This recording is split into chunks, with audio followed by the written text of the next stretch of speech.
Bom, estamos então ao vivo aqui. Bom, sejam bem-vindos vocês que estão nos ouvindo aí nesse novo episódio, né?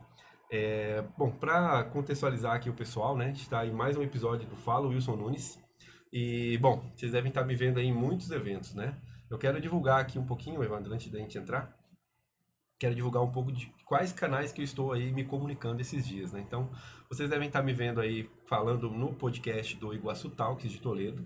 Também estou à frente também do podcast do nosso escritório de inteligência de marketing, que é da Usury. E também agora aqui, junto com o meu colega, falando aqui de profissional para profissional no Fala Wilson Nunes, que é o canal onde eu consigo trazer meus convidados para falar e trocar figurinhas aí com relação ao que acontece no backstage dos grandes projetos, né? E para essa noite eu convidei um grande amigo e quero que ele daqui a pouco se apresente aqui para gente. E o assunto de hoje é o seguinte, pessoal. O mercado fala muito de inovação, né? E na faculdade se fala muito de teoria. Só que quem vai criar essa ponte entre esses dois mundos, né? Para falar desse assunto, eu convidei aqui o meu amigo Evandro. Ele é professor numa faculdade aqui em Cascavel, na Univel. E Evandro, passa a bola para você agora, se apresenta e eu vou começar aqui com algumas perguntas para a gente começar esse bate-papo essa noite. Wilson, obrigado aí pelo convite, estar participando aqui. Como você já meio tentou, eu sou professora já há alguns anos já, formação em comunicação, publicidade e propaganda, informação, também na parte de jogos digitais. Fiz um mestrado na parte de educação e tecnologia, então eu sempre gostei de puxar sempre essa parte, questão de inovação, novas tecnologias para dentro do ensino e da educação, né? E hoje eu atuo bem na área de como docente e também em projetos tecnologia, jogos digitais. Bom, só para perguntar mais um pouquinho assim, Evandro, o pessoal que não te conhece, você pode falar de todos os lugares que você ministra treinamentos ou só na Univel mesmo? Não, não, tranquilo, não tem nada. Eu ministro aulas na Univel, em curso de publicidade, engenharia de software e design gráfico, e também na IBAC, Escola Britânica de Artes Visuais. Eu sou tutor educacional dos cursos de produção de jogos digitais, com ênfase em Unreal Engine, também na de UX Design. Show de bola, galera. Então vocês estão vendo aí que eu trouxe um cara de peso aqui para falar com a gente, né? Bom, eu quero começar, Evandro, tentando entender um pouco aqui do tema do nosso evento de hoje, né? Que é o novo papel da educação, né? Quando que a inovação ela sai da sala de aula e vira negócio no mundo real, beleza? E para isso, eu gostaria de começar te perguntando assim, se o aluno de hoje ele precisa sair formado ou validado para o mercado? É uma quase uma exigência do mercado, né, que o aluno saia validado e também já com muita ênfase em prática, né? Uns anos atrás, o ensino superior era muito voltado à teoria, né? Claro que isso hoje ainda existe, obviamente, né? Mas hoje existem várias frentes dentro do ensino superior, onde a gente trata várias disciplinas com ênfase realmente na prática, no extensionismo, né? Onde a gente lida com clientes reais durante o período universitário ali, né, do aluno. Também, né, a gente tenta sempre fazer com que os alunos criem projetos reais e não sejam muitas vezes coisas em vão perdidas ali, pode ser algo que realmente ele pode usar além da universidade depois, quanto no momento ali enquanto ele está cursando. E falando desses projetos que os alunos então levam para a prática, né? Você tem algum caso ou case que você queira compartilhar? Assim, recente, inclusive, acho que dos últimos tempos. Eu sei que muito antigamente, até eu fui case real aí de projeto que foi levado para o mercado. Eu posso contar isso daqui a pouco para o pessoal. Mas recentemente você tem acompanhado o projeto de alunos que estão ganhando as ruas aí? E pode compartilhar com a Na gente? verdade, na verdade, agora no final do ano passado, teve as bancas de TCC. Eu consegui orientar um aluno que ele tinha um tema muito interessante. Ele queria falar sobre o problema das IAs, né, das inteligências artificiais, com essa questão de pornografia infantil. É um assunto bem delicado, bem complicado. Cada vez mais está ficando bem mais complicado isso, né, porque Com a IA é muito fácil você forjar imagens, né? E quando você mistura essa questão, fica um negócio bem difícil mesmo. Ele quis puxar esse assunto, eu falei assim, olha, legal você puxar esse assunto, mas vai ser complexo, você sabe, é algo bem delicado de se falar. Ele topou a ideia e foi, né? E nesse TCC, ele propôs uma ideia que a gente conversando junto, a gente, na verdade, nos bate-papos que a gente tinha, né, durante as orientações, foi tendo as ideias ali, teve uma ideia bem bacana de criar um sistema de proteção automatizado com fotos de crianças, né, para que nem todos possam ter acesso nessa tecnologia aí que ele escreveu sobre ela, né, e todo o trabalho é onde borra automaticamente a foto da criança ali na imagem, né, só o rosto dela e só pessoas com determinada senha ou que determinado ele criou lá certinho e a pessoa vai ter acesso a isso. Isso ajuda muito nessa questão de proteção de dados, né, principalmente de dados infantis. Esse daí, quando ele apresentou, o trabalho dele foi com nota máxima, né?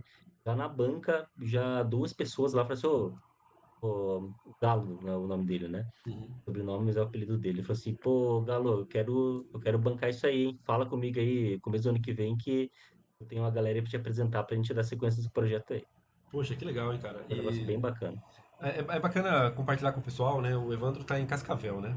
E Cascavel tem ali muito, assim, tem um movimento de inovação acontecendo de uma forma muito bacana. Tem o pessoal da, para não errar o nome agora, hein? Fundetec? É isso, né? DTEC, aham. Exato. Governamental ali, aham. Sim, então o pessoal da Fundetec, que inclusive eu participei de algumas rodadas ali com esse projeto que está aqui na parede aqui, ó, que também saiu de sala de aula com o Evandro, né? Diga de passagem, né, Evandro? Já fazem algum tempo aqui, depois eu posso comentar um pouco aí desse projeto, mas que na época a gente disputou com, com mais de 100 startups, né? Aí nós ficamos entre as 20 melhores. E nós fomos pegos na repescagem, porque acho que nós tínhamos ficado em 21 assim, e o pessoal gostou muito do nosso projeto, né? E daí a gente caiu na repescagem ali, acho que tem assim o processo dele, provavelmente alguém deve ter desistido, né?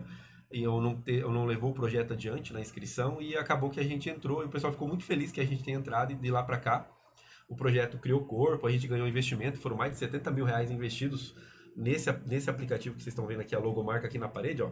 Esse aplicativo chama PodSim, é um aplicativo para pessoas com sensibilidades alimentares, né? E nasceu aí no projeto também dentro de sala de aula. Na época tinha uma parceria. Até, Evandro, acho que é legal a gente entrar bem nessa pegada. Eu ia falar de inteligência artificial para pegar o gancho com o Galo, mas eu vou voltar daqui a pouco na inteligência artificial. Mas eu quero que você fale de como foi, né? Conta um pouco da história desse passado agora, já que você colocar aí um segundo case para você contar. Na época, a gente teve uma parceria com o Sebrae, alguma coisa com Garage, não lembro como é que era. Tu quer contar um pouco disso aí? Na verdade, nessa época, acho que faz uns 4 anos atrás, eu era coordenador na FAG Toledo, né? E eu sempre gostei muito de trazer essa questão de inovação, startups, né, para dentro do ensino superior ali, de alguma forma, em alguma disciplina, né? Surgiu essa oportunidade, né, de fazer essa parceria com o Sebrae e também criar esse programa, né, que chamava Startup Garage. Um programa acho que existe, deve existir até hoje, né? Existe Ali até tanto hoje. na FAG Cascavel e na Toledo. Sim. E um programa que eu apoiava bastante, gostava bastante, né? E o aluno ele criava ali no seu último período, em parceria, junto ali com o seu científico, ele criava uma startup, né? Uma ideação ali, né? Completa, desde a da ideia até um protótipo final ali, e apresentava uma banca, né? E muitos desses trabalhos, junto com o Startup Garage, ganhava atração depois, né? De alguma forma, com programas, próprio Sebrae, ou até mesmo investidores externos ali, acabavam dando essa força aí para a galera, e eu gostava muito disso, porque os alunos faziam algo que realmente ia sair ali, né, da universidade e ia ganhar o mundo ali de alguma forma. Como é o trabalho de vocês aí, né? Sim, sim. Deixa eu contar agora. Esse é o lado que o Evandro conhece da história. Do nosso lado aqui, o que aconteceu, né? O primeiro lugar, nós participamos do primeiro ano do Garage, né? E o Garage, esse programa que tem essa parceria com o Sebrae, né? E com as instituições de faculdade e ensino superior. Hoje, todo ano tem. Todo ano o Sebrae ele expandiu esse projeto. Acho que hoje ele deve ser a nível nacional, eu imagino. Não, eu sei que a nível estadual, sim. é certeza, né? Que eu conversei com o pessoal lá em Curitiba, uns anos depois, né? Num evento que nós participamos em Curitiba, que foi a primeira banca que nós participamos com investidores, foi lá em Curitiba, com o nosso aplicativo, né? A gente entrou numa. Foi a primeira vez que a gente foi sentar com o que a gente chama de investidores qualificados, né? Que era justamente uma vertical de investidores dentro da área de saúde, né? Eram médicos, etc., pessoas que faziam esses investimentos para inovação dentro da área de saúde, enfim, bem-estar, né? E na época a gente conversou então com vários, né, investidores aí dessa vertical de investimentos. E foi a nossa primeira vez lá, e lá eu conheci o Garage a nível de estado, assim, foi bem bacana, né? E nós participamos, depois, aí lá eu fiquei sabendo que nós participamos do primeiro ano de lançamento do programa Garage, né? Então, assim, nós fomos aqui em Toledo, né? Esse projeto existe até hoje, muitas startups saíram desse projeto, né? Aqui no estado, né? É monitorado hoje pelo Sebrae, essas startups, a gente está nesse monitoramento também deles. Eles me ligaram essa semana para participar agora, amanhã, de um evento que está tendo aqui, o Show Rural. Nós vamos lá para apresentar o nosso pitch como um modelo de sucesso que teve, né? Hoje o aplicativo, para vocês entenderem, pessoal, o aplicativo ele existe, se vocês procurarem para baixar na Apple Store, está disponível para baixar gratuitamente, né? E tem também o site podsim.app.br, né, que vocês podem buscar. E o que acontece, pessoal? Essa solução, né, ela teve aí um investimento de R$ 70 mil nesses 4 anos aí que a gente vem trabalhando com o projeto, né? Tive vários sócios, hoje eu tenho um sócio só, que é o nosso nutricionista, né, que é importante ter no projeto. Alguém na área de saúde, nutricional aí, então é o Felipe Stadlinski. E nesses anos todos, o aplicativo ele é gratuito para o usuário. A gente não ganhou dinheiro ainda com ele, mas a gente validou a parte financeira. A gente teve, há um ano atrás, a gente participou num outro programa do Bioparque aqui de Toledo, né? Onde nós participamos de um. é, eu não lembro bem o certo nome do evento, mas era um evento que tinha como propósito a validação do mercado. Então, era depois da etapa de protótipo, você precisa fazer a validação se o produto ele tem tração para faturar, né? E nós rodamos o projeto. Em uma semana a gente faturou R$ 5.300, né? Tivemos aí 3 clientes pagantes, no caso, e conseguimos validar a parte de precificação desse produto. Fomos, se eu não me engano, dessa semana, fomos a única startup, tinham várias startups do Brasil todo aqui participando. Nós fomos a única que faturou esse montante em uma semana, com investimento bem baixo aí na parte de investimento de marketing, né? Então foi um sucesso danado, assim. Na época a gente segurou o projeto, né? A gente está com o projeto hoje em stand-by, o Felipe vai ser pai daqui uns dias. Então só temos eu e ele nesse projeto. O aplicativo continua gratuito para o pessoal, né? Tivemos várias histórias aqui para contar, né? Até hackeado nós fomos, né? Perdemos o aplicativo por um tempo, depois recuperamos de volta, né? Caiu na mão do programador, foi uma loucura isso aí. Mas faz parte do negócio, né? E nesse momento que a gente foi sequestrado aí por um programador, a gente criou uma solução em cima do modelo, né? Porque também nas aulas aqui com o Evandro, na época trabalhando em publicidade, a minha formação foi em publicidade e propaganda, a gente conseguiu aprender uma coisa muito importante que vinha das aulas aqui com o professor Evandro, que é o seguinte: quando você tem um problema, né, dentro da sua operação, você precisa usar a criatividade para trazer soluções. Então, não é porque algo, tipo, perdemos o aplicativo, perdemos R$ 70 mil de investimento. A gente não precisava entrar em desespero, né? A gente precisava usar a realidade para entender o que a marca representava para o usuário. Quando a gente foi procurar com o usuário o que a marca representava, a gente descobriu que não era o aplicativo, mas era a marca, era a promessa que a marca trazia, que traz, né? Que é comer é uma das melhores coisas da vida. Então, quando a gente fala isso pro pessoal que tem sensibilidade alimentar, eles não desinstalam o aplicativo, né?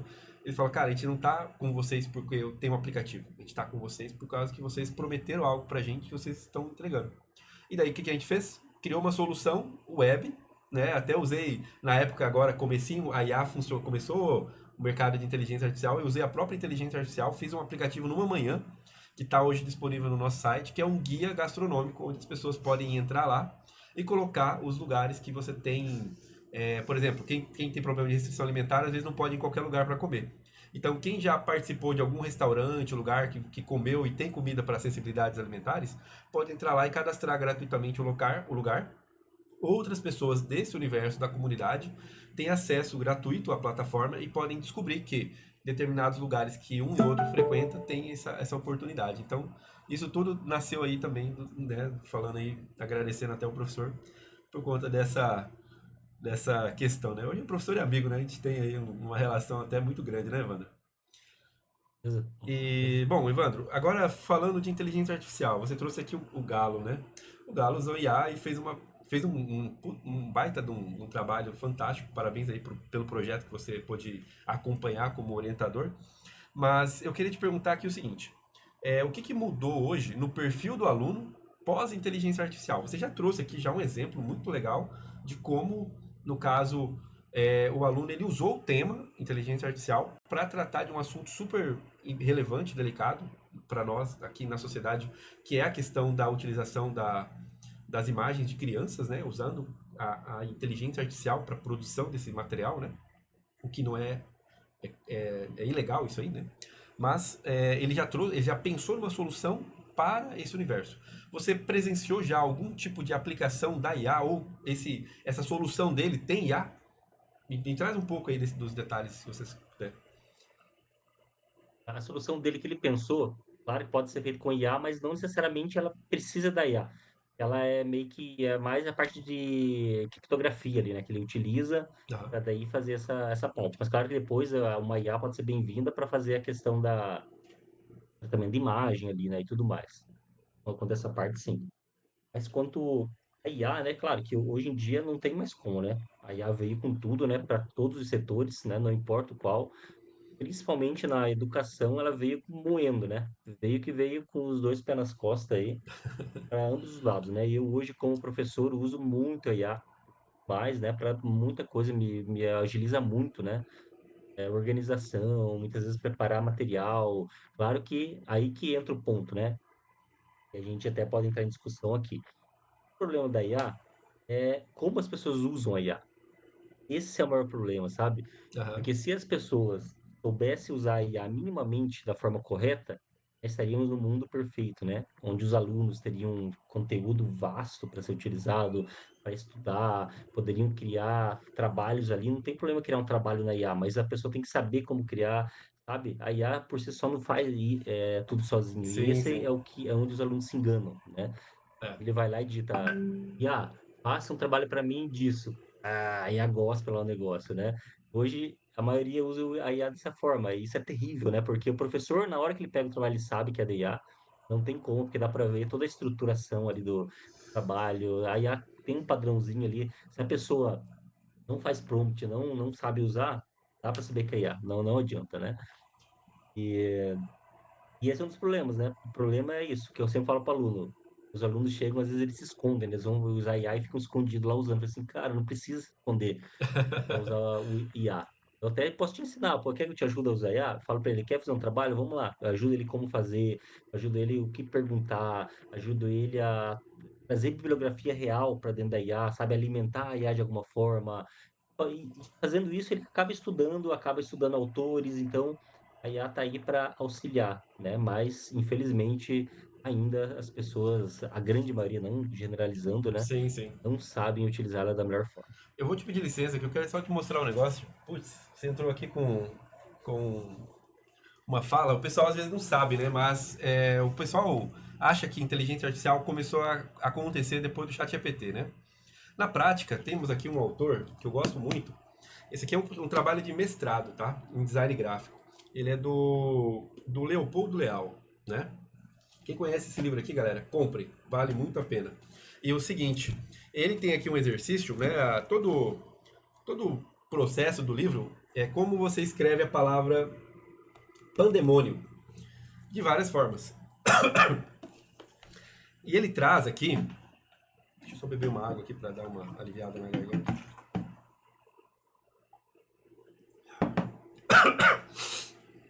Ele traz,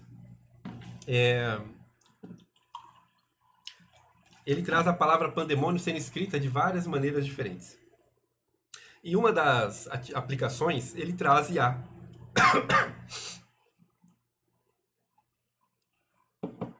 Pedi pro Lucas depois dar um corte nessa parte. Bom, e uma das aplicações que ele faz usando inteligência artificial. E uma coisa que ele aborda aqui, que eu gosto muito, a gente fala muito em design conceito, né? Eu sou professor também de concept arts, né? E dentro de concept arts a gente tem que conceber ideias, né? E na prática, no dia a dia da operação do ilustrador, é literalmente você pegar e tirar da cachola possibilidades e variações de uma forma, de um shape, né? De uma silhueta para um personagem de videogame, enfim. E daí o que acontece? O ser humano ele tem um limite, né? Por mais que ele tenha repertório, por mais que ele tenha experiência, por mais que ele seja um baita de um artista, ele tem um limite cognitivo digamos, de criar possibilidades diferentes de uma mesma coisa, né? E no curso, a gente trabalha muito um limite aí de 17 formas de variação. Só que na prática, no mercado de trabalho, você vai passar de 30, entende? Às vezes tem concepções que a gente chama, né? Concepções visuais que podem passar de 100 variações, né? E esse professor, o Leopoldo, ele traz a inteligência artificial antes do chat GPT, né? Porque o mestrado dele foi escrito, acho que em 2021, se não me engano, né? Não me recordo agora aqui para dizer para vocês com certeza, mas não tinha o chat GPT quando ele escreveu o livro, né? E quando ele fez o mestrado dele. E na época, na faculdade, já se usavam a inteligência artificial. Os programadores já faziam uso, né, da inteligência artificial para questões como essa, né? De pegar, por exemplo, ele chegou no pessoal de TI e falou: olha, eu tenho esse alfabeto de letras e eu quero criar possibilidades visuais para a variação dessas letras, para que tenham mais variações possíveis para ilustrar a forma das letras, né, de pandemônio. E ele passou de 1.700 possibilidades visuais diferentes usando inteligência artificial. Então, um dos exemplos que eu quero deixar aqui para a galera, acho que você pode falar um pouco mais disso aí, é a concepção visual. É você extrapolar o limite cognitivo humano de gerar variações e possibilidades para uma ideia. Você quer falar um pouco sobre isso? Isso acontece muito na inovação, porque inovação também é isso, né? A inovação ela não nasce na primeira ideia, né? A gente fala muito isso na prática, mas as pessoas às vezes não entendem, né? Fala um pouco sobre isso, Evandro. Bom, não sei se vai ser o mesmo gancho, mas eu acho que o que você está dizendo é a questão claro, das várias possibilidades que a IA gera, né? O que é que eles chamam? É a árvore, né? O que é as conexões neurais, né? Que a IA faz. Ela consegue buscar muito mais coisas que um ser humano normal, né? Igual você falou, o designer ele vai estar ali, ele tem a sua limitação, né? Ele vai ter toda a sua bagagem visual da sua vida, tudo que ele já leu, tudo que ele já assistiu, tudo que ele já ouviu, é o que ele consegue compilar tudo isso, né? Sim, E gerar ali as suas variações. Já quando a gente pega a IA, e tudo vira mais monstruoso, né? E monstruoso mesmo, né? Porque hoje muitos estudiosos de IA, né, empresas falam que em 8, 10 anos aí, a IA vai ser. Uma IA vai ter o conhecimento quase da humanidade inteira, né? Tipo, ela vai conseguir, sabe, bilhões de coisas ali e vai conseguir gerar algo. Só que daí entra, né, bem a questão as limitações até da IA, né? Porque e a IA hoje, ela reproduz é a gente, né? São os nossos pensamentos dos seres humanos. E, por ir nesse caminho, né? E o ser humano começar a parar de produzir, a gente começar a replicar, né? Só jogar para ir ali para ela pegar o que já existe hoje e criar coisas novas. O ser tá. humano não vai criar mais nada, né? E aí, né? O que vai acontecer no futuro? Claro que aqui a gente já está entrando numa parada bem super científica, futurista, Filosófica né? até, né? Maluca, filosófica, mas é justamente isso. A gente não consegue hoje, infelizmente, competir com uma IA nesse sentido, né, de questão rápida, dinâmica, de criar variações. As pessoas hoje criam designers, criam tudo, né? Toda a parte gráfica ele consegue criar na IA Sim. instantaneamente. Eu até posso citar um negócio que eu usei a IA na semana passada. Participei do projeto Rondon, estava lá em Apucarana. Aí um amigo nosso lá apresentou pra gente uma IA que faz música. Aham.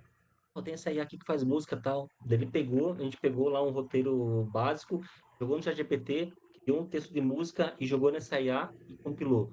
Depois de 3 segundos, cara, fez uma música que só realmente se a pessoa tiver um ouvido muito bem treinado para conseguir falar que aquilo é uma IA, sabe? Sim. E isso ele não apavora porque é uma evolução muito rápida, né? Aham. Pouco tempo atrás, para você fazer uma música daquela, pô, você tinha que investir muita grana, contratar um estúdio de gravação, pô, era muito difícil. E ali a gente fez 10 músicas em 20 minutos, música de qualidade, querendo ou não. Aham. Claro que pegar realmente um cara que, pô, entende muito, mas a maioria das pessoas não querem também aquela extrema qualidade. Realmente o que tá ali valendo é o que tá no Sim. mercado, a pessoa tá consumindo, né? Eu tenho uma pergunta derradeira aqui pra gente terminar a nossa live, mas eu antes quero tocar nesse assunto, né? Eu acho que você trouxe aqui um assunto muito interessante. E você é professor de design gráfico lá também, você falou na Univel, né? Sim. Na matéria de design gráfico. Hoje a gente vê muito a inteligência artificial substituindo tarefas que nós temos. Você deu um exemplo aqui agora muito recorrente dentro da nossa área, que é substituir às vezes uma música, uma fala, um jingle, né? Dentro de um comercial de TV, né? E nesse ponto, eu também, trabalhando com a parte de modelagem 3D, você também trabalha com isso, né? A gente vê hoje inteligências artificiais fazendo hoje muitas etapas, né? Muito importante dizer isso, muitas etapas do projeto. A gente falou sobre isso com o Clóvis, sobre inteligência artificial para o mercado de videogames no nosso último episódio aqui. Quem quiser dar uma olhada lá e assistir, fica a indicação desse vídeo, né? Para vocês verem depois, né? Mas é muito interessante que são etapas do processo, né? E você vê hoje, assim, olhando para o mercado, agora falando de publicidade e propaganda, falando de design gráfico, pessoal que está atuando no mercado. Você como professor, qual que é o recado que você deixa para essa galera que está indo para o mercado também, está saindo de uma formação, né, às vezes de um curso de formação especializada, tipo na internet, ou às vezes por conta, enfim, da formação acadêmica, né? Mas esse cara está indo para o mercado. E qual que é a percepção dele do mercado? Como ele vai se reinventar no mercado hoje? Quando vamos supor alguém de design, vamos supor. Alguém do Isso, design, publicidade, eu, design, a eu acho galera. assim, ó. Isso vinculado da IA, né? Exatamente. Tá? Então, assim, ó, eu acho que eu vejo muito aluno que tem versão a IA, que tem receio, prefere não gostar, não olhar para isso, fechar o olho, tá? Eu sempre falo que, galera, não tem como, tem mais volta. Você não entrar na ciranda aí, você vai ficar para trás. Por quê? A IA, ela não vai fazer tudo. Ela não vai ser o artista, ela não vai criar uma arte, ela não vai ter conexão humana, porque a arte tem muito a ver com o sentimento humano, tem muito a ver com a criação que vem de dentro, sabe? Uhum. E a IA só reproduz. Hoje ela pega uma compilação de coisa, reproduz um negócio ali frio, né? Dá para falar assim, existe a arte que a IA faz, que é uma arte fria, uma arte que o ser humano faz, é uma arte quente, que existe emoção. E eu acho que o designer ele tem que realmente estudar a IA e aproveitar a IA para o que da melhor forma possível. Ele pode fazer a sua criação, tá, sabe, e usar como a IA como um apoio, tá, para Uhum. ajudar ele a desenvolver, para acelerar muitas vezes o processo dele. Então, não, o designer hoje precisa de grana, precisa produzir. E a IA pode ajudar muito isso. Tá, para produzir mais rápido, para tirar uma ideia mais rapidamente da sua cabeça, tá? Então ela tá aí, cara, para ser usada e tem que saber ser usada. Não dá para não é só meter um prompt ali e deixar ela criar. Isso eu não concordo, porque vira um bacanal, né, de coisa ali. Isso aos Aham. poucos eu acho que vai acabar caindo, mas realmente eu saber utilizar, usar o seu conhecimento, né, sua estrutura de criação, ali com o IA, eu acho perfeito. Um bom exemplo até que eu queria trazer aqui, a indústria de games, um jogo que foi lançado agora que chama Expedition 33. É um jogo que ganhou o melhor jogo do ano, nossa, ganhou muito prêmio no Game Awards, tá? Ganhou quase tudo lá. E ele entrou numa competição de melhor jogo indie do mundo, né? Que é India, não sei, é um evento lá de jogos indies. Aham. E esse jogo ele acabou ganhando também, tá? Esse 33. Só que daí, em alguma fala de alguns dos desenvolvedores, ele falou que usou IA, né, para auxiliar o desenvolvimento. E aí o evento tirou do jogo a premiação, falou assim, opa, é proibido usar IA. Só que daí ele explicou assim, galera, só que o que aconteceu? O que que a gente usou IA? A gente, para avançar no desenvolvimento, a gente criou os modelos 3D, né? Fez a programação dentro do jogo e colocou provisoriamente algumas texturas nos personagens, tudo que a gente gerou pro IA, jogamos lá só provisoriamente, né? Para a gente conseguir acelerar. a textura de casa, de chão, de personagem, fez lá na Uhum. IA rapidão, jogou ali no desenvolvimento, na engine, e começou a desenvolver o jogo com aquelas texturas. Daí, enquanto isso, né, os ilustradores estavam lá desenhando à mão, lá fazendo tudo, né, de Sim, acordo pro jogo. Depois, né, com o jogo quase completo, eles foram lá, substituíram todas as imagens, colocaram as imagens finais e fecharam o jogo. Então a IA foi, porra, perfeito, né, para acelerar o desenvolvimento, para já ter uma visão, um vislumbre do jogo final, só que com IA. E as pessoas, né, ainda do próprio evento, né, fecharam a cabeça e falaram assim, não, não, não. Não importa como, é proibido usar IA. Isso para mim é uma besteira, não vou falar burrice aqui porque não vou. Falei burrice já. é, Porque, porra, é um negócio que acelerou, né? Ainda sim. assim, no final, o produto final não tem IA. A IA só foi uma ajuda ali para alavancar e ficar tudo mais rápido e dinâmico. Então, aí, na minha visão, é idiotice. Eu vejo muito isso acontecendo dentro do ArtStation, né? Que é uma plataforma especializada para quem é profissional, né? Hoje a plataforma ela se posicionou, né? Ela falou, não, aqui não tem IA de forma alguma, né? Isso está acontecendo em vários mercados também, né? Só que nem você colocou, eu acredito que isso é uma questão de tempo, né? Acho que quem você que está aí do outro lado ouvindo a gente, que está estudando, é importante você entender que a IA ela faz parte do teu processo hoje, né? Temos vários casos aí bem legais de cases. Esse dia teve um case muito bacana que ganhou no Behance como um dos cases de destaque, foi todo feito com IA. Né? E o autor que fez, ele foi chamado em vários lugares para poder falar desse case, que foi um case super criativo, feito por um profissional de designer com um tempo super rápido de produção e que chegou a um resultado muito legal. Mas vai muito daquilo que a gente conversou lá no início, como você usa a inteligência artificial, né? E, bom, para a gente fechar aqui, ainda tem mais uns minutinhos, eu queria te perguntar o seguinte: o que separa um projeto de um acadêmico, né? Voltando aqui para o nosso assunto de educação, né? O que separa o projeto de um acadêmico de um produto que sobrevive fora da bolha da faculdade? Mas para mim, o que separa O que separa um projeto acadêmico de um produto que sobrevive fora da bolha da faculdade? A faculdade ali, ela tem a bolha onde vocês fazem projetos, fazem as coisas acontecerem ali, né? Mas o aluno que nem esse, vamos pegar o Galo aqui de exemplo, né? Ele vai sair da bolha da faculdade. O que, na tua visão, é importante para esse aluno que está indo para o mercado? Ele precisa estar preparado para que ele saia dessa bolha da faculdade e sobreviva fora dela. é assim, ó, se a gente pegar basicamente o pensamento antigo da faculdade, onde o aluno criava lá o seu trabalho com base na teoria ali, né? Livros, né? Ele não está no momento atual, né? Ele não está com aquela questão realmente do momento, né? E hoje a gente pega a tecnologia, ela é muito rápida, né? É rápida pra caramba. Então, qualquer coisa que você cria ali, qualquer ideia, ela tem que ser muito dinâmica, né? Tem que ser realmente naquele momento. Na faculdade, muitas vezes o livro já ele demora muito tempo a ser escrito, ser lançado. Os autores, muitas vezes, da parte teórica, são autores mais antigos, né? Uhum. O que um padrão, vamos dizer assim, né? Hoje, né, já está mudando isso, né? Hoje, por isso já existe, a gente tenta unir a questão teórica junto com a prática, porque aí existe o choque, né? O choque entre a teoria, quando está aprendendo, com o atual, né? Com a atualidade, com a prática, né? Que são as disciplinas de extensão, onde o aluno vai lá e atende o cliente real, você vai lá, faz alguma coisa para ele, na publicidade ele faz um planejamento, pode fazer um vídeo audiovisual, em disciplinas de tecnologia, ele pode criar uma inovação ali para o cliente real, então ele está em contato. Então, acho que o diferencial é o seguinte, a gente está com aquele pensamento onde o aluno cria ali, na teoria, ali dentro, fechado na universidade, seu trabalho, ele não consegue enxergar naquele momento as dificuldades que existem, né, as dificuldades gerais do mundo ali que estão em torno daquele problema que ele está tentando solucionar ali. Só quando ele chega em contato realmente com o problema real, ele consegue ver todas as nuances que existem ali, né? É aí que pega, né? Porque muitas vezes a pessoa tem uma ideia maravilhosa, linda, né? A gente que está nesse meio aí, Wilson, de startup, né? A gente já sabe muito bem disso, né?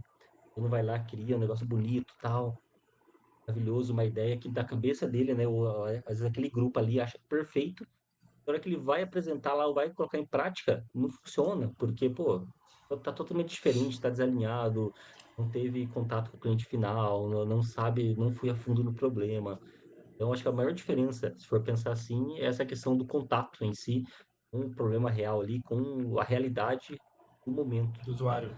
Mas aí eu reforço, né? Porque hoje a grande maioria das universidades já viram isso e estão, ó, correndo atrás para realmente suprir essa lacuna de, pô, a disciplina que eu dou de UX ali na Univel, eu atendo cliente real, fala os alunos ir lá conversar, fazer teste é, de usabilidade, pesquisa de mercado. Então, eu faço eles realmente conhecer o problema a fundo para daí sim trazer uma solução. Que legal, cara. Você trocou aí num assunto muito importante, né? Que é a experiência de usuário, né? Acho que esse é outro ponto. De você tem uma atuação. Só que não conhece o Evandro, né? O Evandro ele tem uma atuação aqui no mercado, além de professor, né? Você já atua também em empresas fazendo trabalho de experiência de usuário, né? E falando sobre isso, eu vou dar uma consideração minha. Você pode rebater ou dar a tua opinião a respeito. Mas eu acho que a experiência de usuário é a grande cereja do bolo, né? Pode vir IA, pode vir o que for, né? Acho que nada substitui a experiência real com o usuário. A inteligência artificial, claro, ela está em volta de todo esse processo, a gente trabalha com isso, com experiência de usuário hoje, tanto eu quanto você, né? A gente trabalha com isso atendendo clientes.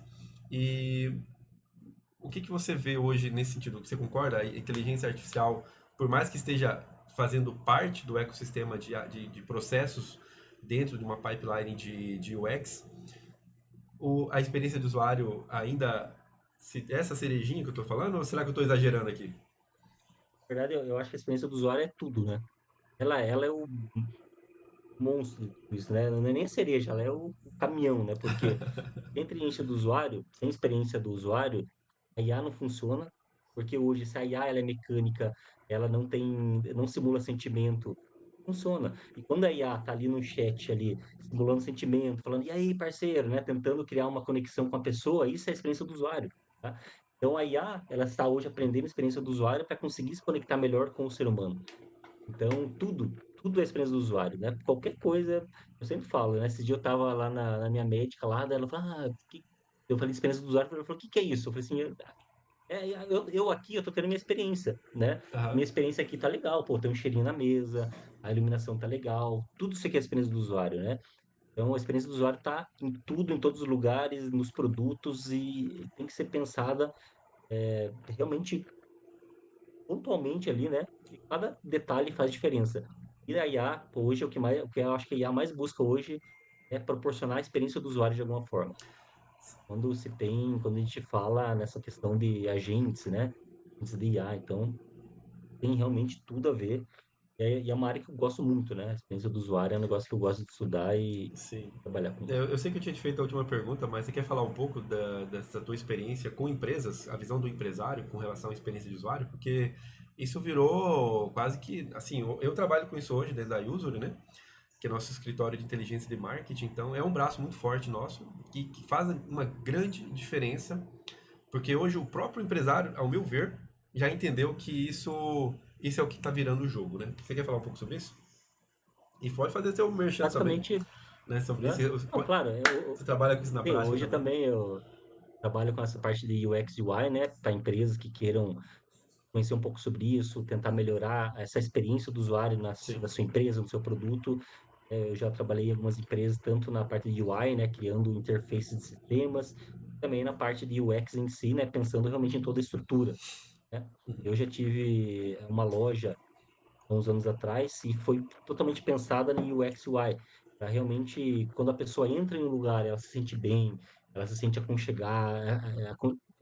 no aconchego ali da loja, ela se sente ela quer voltar ali naquele lugar sempre, né? Existem vários fatores que fazem que a pessoa tenha esse sentimento lá dentro. E tudo isso vem da experiência do usuário. E tudo vale para tudo, né? Como produto, né? Ergonomia do produto, empresas, né? O atendimento é tudo, né? É como a pessoa está com o seu cliente final, as palavras que utiliza. E aí vai tudo, né? Vai, como eu te falei, vai a iluminação do lugar, vai se o lugar tá limpo ou não. Eu sou um cara muito detalhista. Toda vez que eu entro num lugar, no restaurante, eu olho nas paredes, se tem uma telha de areia, eu falo, ixi, eu reparo em tudo, tá? Eu reparo, pode ter certeza que muitas pessoas reparam em detalhes, tá? O micro detalhe na experiência do usuário faz toda a diferença. Então, põe isso na cabeça, tá, gente? Se você entra na sua empresa hoje, olha em volta, tá? as paredes são bem pintadas, como que tá a iluminação aqui, tudo bem posicionado, tá limpo, né? O chão tá legal, tudo faz diferença, tá? Mostra realmente, você olha numa fachada e vê que a luz está queimada lá, pô, a empresa não cuida nem da própria luz ali da empresa, como vai cuidar de outras coisas, sabe? Como vai fazer um produto bom? A Sim. experiência do usuário é tudo. Eu falo com o cliente, né, duas coisas, na verdade. Isso que você comentou, o cliente ele tem uma preocupação com a fachada, vamos dizer assim, da loja, de abrir a empresa, né, todo dia, né? E tem muito cliente que vai para o digital, né, e a gente sempre confunde, né, ser digital e estar no digital, né? Toda empresa, ela é digital. Melhor, ela está no digital, né? Mas nem sempre ela é digital, sabe? Então, uma empresa, ela ser digital é ela ser um e-commerce, por exemplo. Mas ela está no digital, ela está no Instagram, ela está, às vezes, alguém que publicou sobre ela, às vezes ela nem tem um Instagram e alguém foi lá e falou bem, falou mal, né? E está falando dessa empresa na internet, né? Isso acontece já há muito tempo, né? E hoje eu vejo os empresários tendo um olhar, assim, muito ainda acontece muito, né? Eu corrijo muito hoje nosso cliente e converso muito com eles a respeito dessa questão. E sempre que eu vou em eventos também eu abordo muito essa questão, que é o empresário ele consegue colocar é, muito palpável para ele a fachada, a porta que ele abre todo dia, passar a vassourinha lá dentro da empresa dele, passar um paninho passar um cheirinho, né? Ele tá vivendo ali dentro do ambiente o tempo todo. Mas ele não percebe que no digital é a mesma coisa, né? Então, o cara ele tem um WhatsApp, ele não abre o WhatsApp, ele não olha o WhatsApp, ele não atende corretamente pelo WhatsApp, ele não se comunica pelo WhatsApp, ele não diz, olha, estou aqui, pessoal, todo dia, né? Que nem ele abre a porta da empresa dele todo dia. Ele está dizendo para a sociedade, olha, estou aqui, estou aberto, né? Mas ele tem um WhatsApp, ele não faz isso, né? Ele não recebe, não se comunica através. Ninguém sabe se ele está lá ou se ele não está no WhatsApp, né? Se o cliente, falando de usuário, né? O cliente fica ali, né? O cliente é um bichinho difícil de agradar e conduzir ele dentro da jornada, né? Então tem que estar tudo muito bem sinalizado, né? E hoje eu vejo muito assim, o empresário está mudando esse mindset, mas ainda ele vê muito físico, se preocupa muito com o físico, e quando se trata de produto digital, ou estar no digital, né? Ele ainda não consegue entender ou criar uma rotina visual prática, que aí é a questão da experiência de usuário, para ele, no caso, quando ele está no Instagram, quando ele está no WhatsApp, quando ele está num site. Vejo muito site aí, que nem você falou da fachada, né? Você também trabalha com site, você deve saber do que eu estou falando. Muito site está com a letrinha queimada, né? Acho que é isso. Justamente, hoje, quando a gente vai para o digital, tem o UX UI, User Interface, né, que é a interface ali da aplicação que tem que estar funcional, tem que estar bonita, tem que estar com fluxo de navegação bom, né, para que a pessoa entre ali, não tenha travamento, a pessoa consiga navegar e entender, né, toda a estrutura ali da solução digital, primeiro ponto.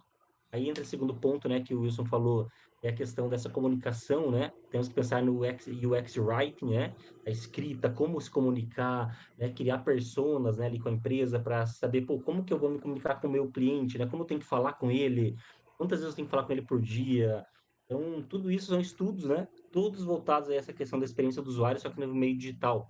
Porque realmente, né, no digital a briga de foice grande lá, né? É muita empresa grande, Sim. big techs, então você tem que estar realmente afiadíssimo com uma boa fala ali, com atendimento rápido, dinâmico. A IA vem para ajudar isso também, né, com os agentes, né, Uhum. tais aí. Mas com certeza, tanto no físico quanto no digital, existe essa experiência do usuário, e é por isso que eu digo, né, a experiência do usuário está em tudo. Não importa no que for, a experiência do usuário está. Você vai visitar sua mãe, você tá tendo a sua experiência do usuário lá. Vai ver, ô, minha mãe deixa a casa dela bonitinha, tal, a minha casa tá Sim. suja, né? Quando as pessoas vão lá, é os usuário, né, gente? Aquela coisa, né, de lavar o chão, as pessoas vão lá para você proporcionar uma boa experiência. Você tem que fazer isso na sua empresa, no seu site. Quanto mais a pessoa se sente bem em essa melhor experiência, né? Tudo é experiência hoje, né? Hoje muito se fala dos memes, né? Você vai lá comer um bife com banhada a ouro, né? Do cara lá da. Aham. Você não tá indo comer um bife, né? Você tá indo ter uma experiência gastronômica, né? Uhum. E brincando com isso, né? Puxando esse gancho, é justamente isso. Show de bola. Bom, meu caro, quero te agradecer aqui pela tua participação, né? Já estamos aí no nosso finaleira de tempo. Quer deixar algum recado pro pessoal? Quer falar um pouco da faculdade? Ou quer passar algum recado como o pessoal te encontra nas redes sociais ali. Minha rede social pode ser no Insta mesmo lá, né? Não é profissional, mas quem quiser me achar para conversar comigo é no evandro.reis.